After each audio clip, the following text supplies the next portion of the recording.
நன்றி கடனை செலுத்துறதுக்காக தான் நாம அரசியலுக்கே வந்திருக்கோம். Just want to make this clear.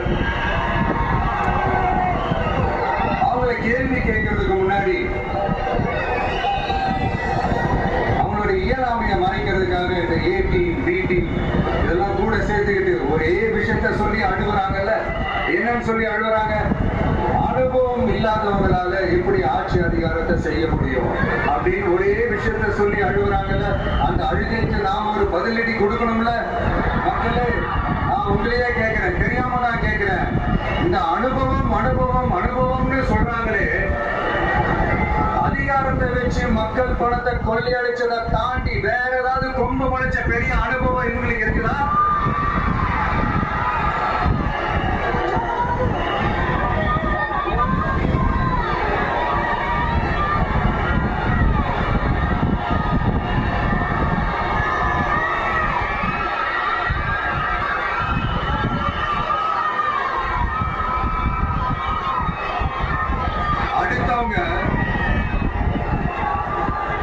அடுத்தவங்க ஆரம்பிச்ச அரசியல் கட்சியில, அடுத்தவங்களுடைய அட்ரஸ்ல அரசியல்வாதிகளா இருந்துட்டு இருக்கிற இவங்க எல்லாருக்கும் ஒரு சவால்.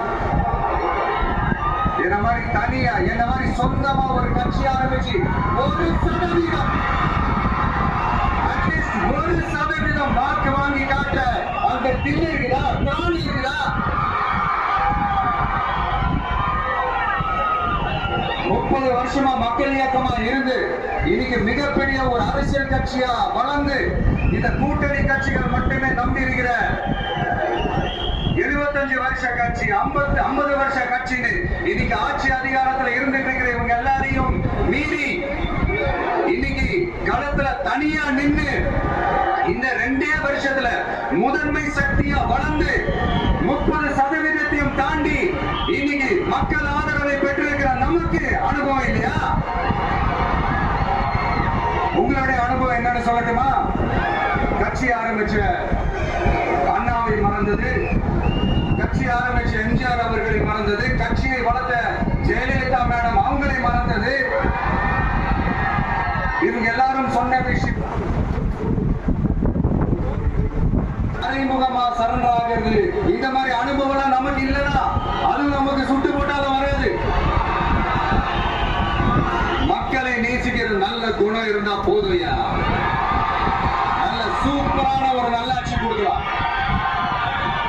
நல்லாட்சி கொடுக்கிறதுக்கு மெத்த படிச்ச மேதாவிகளா இருக்கணும்னா ஒன்னும் அவசியம் இல்லை.